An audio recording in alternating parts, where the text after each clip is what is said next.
In the corner of a first-class smoking carriage, Mr. Justice Wargrave, lately retired from the bench, puffed at a cigar and ran an interested eye through the political news in the Times.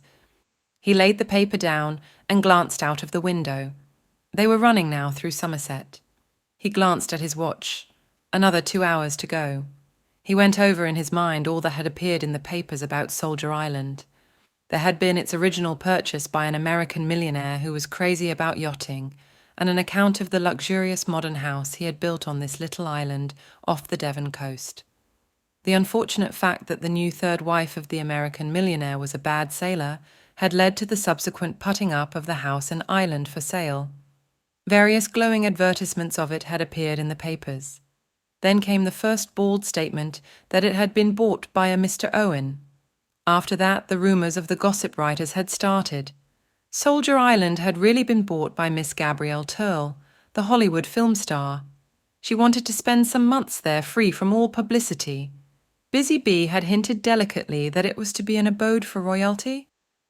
Mr. Merryweather had had it whispered to him that it had been bought for a honeymoon. Young Lord L had surrendered to Cupid at last. Jonas knew for a fact that it had been purchased by the Admiralty with a view to carrying out some very hush-hush experiments. Definitely, Soldier Island was news. From his pocket, Mr. Justice Wargrave drew out a letter. The handwriting was practically illegible, but words here and there stood out with unexpected clarity. Dearest Lawrence, such years since I heard anything of you. Must come to Soldier Island, the most enchanting place, so much to talk over. Old days, communion with nature, bask in sunshine. 12:40 from Paddington, meet you at Oak Bridge. And his correspondent signed herself with a flourish, his ever-Constance Culmington. Mr. Justice Wargrave cast back in his mind to remember when exactly he had last seen Lady Constance Culmington. It must be 8 years ago. She had then been going to Italy to bask in the sun and be at one with nature and the Tadini. Later, he had heard, she had proceeded to Syria, where she proposed to bask in a yet stronger sun and live at one with nature and the Bedouin. Constance Culmington, he reflected to himself, was exactly the sort of woman who would buy an island and surround herself with mystery. Nodding his head in gentle approval of his logic, Mr. Justice Wargrave allowed his head to nod. He slept. Vera Claythorne, in a third-class carriage with 5 other travelers in it, leaned her head back and shut her eyes. How hot it was traveling by train today.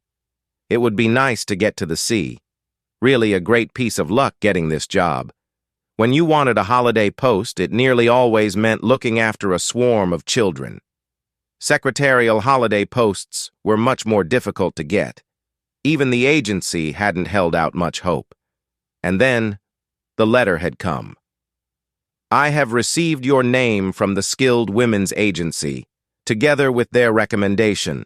I understand they know personally. I shall be glad to pay you the salary you ask, and shall expect you to take up your duties on August 8th. The train is the 12:40 from Paddington, and you will be met at Oak Bridge Station. I enclose 5 $1 notes for expenses. Yours truly, Una Nancy Owen. And at the top was the stamped address, Soldier Island, Sticklehaven, Devon. Soldier Island. Why, there had been nothing else in the papers lately. All sorts of hints and interesting rumors, though probably they were mostly untrue. But the house had certainly been built by a millionaire and was said to be absolutely the last word in luxury. Vera Claythorne, tired by a recent strenuous term at school, thought to herself, being a games mistress in a third-class school isn't much of a catch. If only I could get a job at some decent school. And then, with a cold feeling round her heart, she thought, but I'm lucky to have even this. After all, people don't like a coroner's inquest, even if the coroner did acquit me of all blame. He had even complimented her on her presence of mind and courage, she remembered. For an inquest, it couldn't have gone better, and Mrs. Hamilton had been kindness itself to her. Only Hugo. But she wouldn't think of Hugo. Suddenly, In spite of the heat in the carriage, she shivered and wished she wasn't going to the sea. A picture rose clearly before her mind. Cyril's head. Bobbing up and down, swimming to the rock, up and down, and herself, swimming in easy practice strokes after him, cleaving her way through the water, but knowing only too surely that she wouldn't be in time. The sea its deep warm blue morning spent lying out on the sands, Hugo, who had said he loved her. She must not think of Hugo. She opened her eyes and frowned across at the man opposite her. A tall man with a brown face, light eyes set rather close together, and an arrogant, almost cruel mouth. She thought to herself, I bet he's been to some interesting parts of the world and seen some interesting things. Philip Lombard, summing up the girl opposite in a mere flash of his quick-moving eyes, thought to himself, quite attractive, a bit schoolmistressy perhaps. A cool customer, he should imagine, and one who could hold her own in love or war. He'd rather like to take her on. He frowned. No, cut out all that kind of stuff. This was business. He'd got to keep his mind on the job. What exactly was up, he wondered. That little Jew had been damn mysterious. Take it or leave it, Captain Lombard, he had said thoughtfully. 100 guineas, eh? He had said it in a casual way, as though 100 guineas was nothing to him. 100 guineas when he was literally down to his last square meal. He had fancied, though, that the little Jew had not been deceived. That was the damnable part about Jews. You couldn't deceive them about money they knew. He said in the same casual tone, and you can't give me any further information. Mr. Isaac Morris had shaken his little bald head very positively. No, Captain Lombard, the matter rests there. It is understood by my client that your reputation is that of a good man in a tight place. I am empowered to hand you 100 guineas in return for which you will travel to Sticklehaven, Devon. The nearest station is Oakbridge. You will be met there and motored to Sticklehaven, where a motor launch will convey you to Soldier Island. There you will hold yourself at the disposal of my client. Lombard had said abruptly, For how long? Not longer than a week at most. Fingering his small mustache, Captain Lombard said, You understand I can't undertake anything illegal? He had darted a very sharp glance at the other as he had spoken. There had been a very faint smile on the thick Semitic lips of Mr. Morris as he answered gravely, If anything illegal is proposed, you will, of course, be at perfect liberty to withdraw. Damn the smooth little brute, he had smiled. It was as though he knew very well that in Lombard's past actions, legality had not always been a sine qua non. Lombard's own lips parted in a grin. By Jove, he'd sailed pretty near the wind once or twice. But he'd always got away with it. There wasn't much he drew the line at, really. No, there wasn't much he'd draw the line at. He fancied that he was going to enjoy himself at Soldier Island. In a non-smoking carriage, Miss Emily Brent sat very upright, as was her custom. She was 65, and she did not approve of lounging. Her father, a colonel of the old school, had been particular about deportment. The present generation was shamelessly lax in their carriage, and in every other way.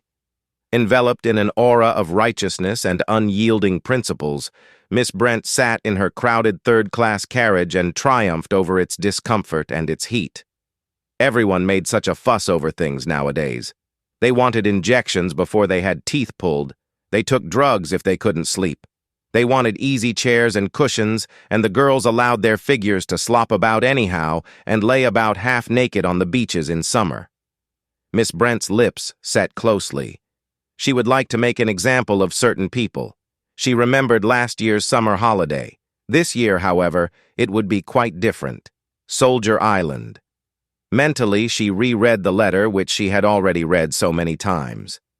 Dear Miss Brent, I do hope you remember me. We were together at Belhaven Guest House in August some years ago, and we seem to have so much in common. I am starting a guest house of my own on an island off the coast of Devon. I think there is really an opening for a place where there is good plain cooking and a nice old-fashioned type of person. None of this nudity and gramophones half the night. I shall be very glad if you could see your way to spending your summer holiday on Soldier Island, quite free as my guest. Would early in August suit you? Perhaps the 8th. Yours sincerely, UNO. What was the name? The signature was rather difficult to read. Emily Brent thought impatiently. So many people write their signatures quite illegibly. She let her mind run back over the people at Belhaven. She had been there 2 summers running. There had been that nice middle-aged woman, Now what was her name? Her father had been a canon.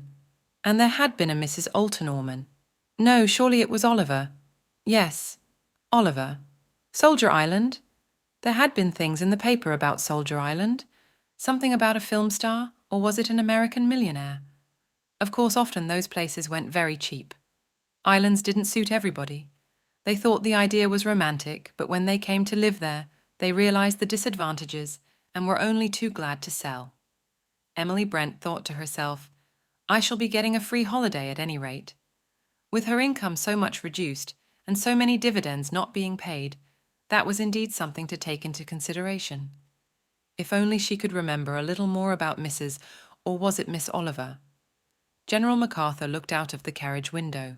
The train was just coming into Exeter, where he had to change. Damnable, these slow branch line trains. This place, Soldier Island, was really no distance at all as the crow flies. He hadn't got it clear who this fellow Owen was. A friend of Spoof Lagarde's, apparently, and of Johnny Dyer's. 1 or 2 of your old cronies are coming, would like to have a talk over old times. Well, he'd enjoy a chat about old times. He'd had a fancy lately that fellows were rather fighting shy of him, all owing to that damned rumour. By God, it was pretty hard nearly 30 years ago now. Armitage had talked, he supposed. Damned young pup.